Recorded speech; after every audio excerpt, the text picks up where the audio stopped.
Hello friends, আশা করছি সবাই খুব ভালো আছেন। আমি আজকে আপনাদেরকে শেয়ার করব মিষ্টি কুমড়ো, মটর, আলু, পেঁপে এসব দিয়ে একটা মিক্সড সবজি, যেটা পরোটার দোকানে অনেকেই খেয়েছেন, ভীষণ ভালো লাগে।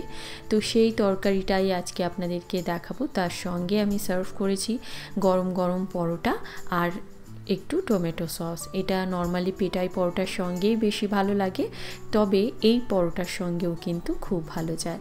তো এটা বানানোর জন্য এখানে আমি মটর ওভারনাইট ভিজিয়েছি, তবে এটা অন্তত 8-9 ঘন্টা ভেজাতে হবে, কেননা এই মটরগুলো ভিজতে একটু সময় লাগে। তো এখানে মটর আমি হাফ কাপ মতন মটর ভিজিয়ে রেখেছিলাম, পরিমাণে যেহেতু কম করছি।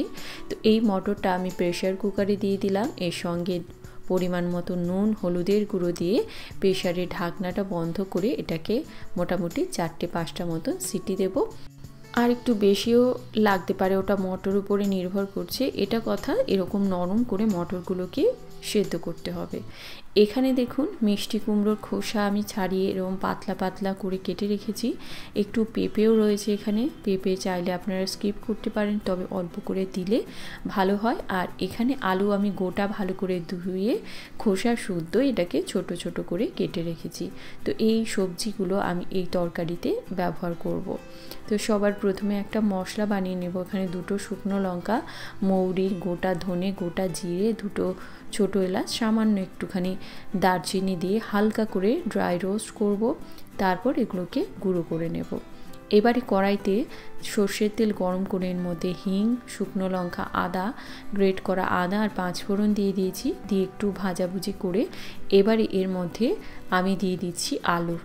এই আলুটা আপনারা মনে করলে খোসা ছাড়িয়েও করতে পারেন, তবে তরকারি আপনারা দোকানে খেয়েছেন যারা দেখেছেন, ওরা সাধারণত যে কারণেই হোক ওরা খোসা শুদ্ধই বেশি তৈরি করে তরকারি। তো আমিও আজকে ওইভাবে যেহেতু বানাচ্ছি, সেই জন্য ওদের মতন করেই কাটলাম।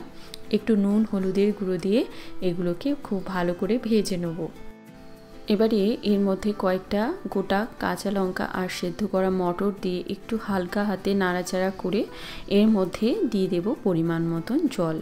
একটু পাতলাই যেহেতু হয়, এই জন্য জলের পরিমাণটা একটু বেশি দিতে হবে। আর আলু, পেঁপে এগুলো সব সেদ্ধও হবে, সেই জন্য একটু বেশি করে জল দিয়ে দিলাম। দিয়ে এবারে আমি ঢাকনাটা দিয়ে এটাকে কম আঁচে রান্না করব, যাতে সব কিছু ভালো করে সেদ্ধ হয়ে যায়। এবারে এটাকে ভালো করে মিশিয়ে এর মধ্যে যেই উপকরণটা অবশ্যই দিতে হবে, আমার ওটা অফ ক্যামেরায় হয়ে গেছে, এর মধ্যে কিন্তু বেশ খানিকটা চিনি দিতে হবে।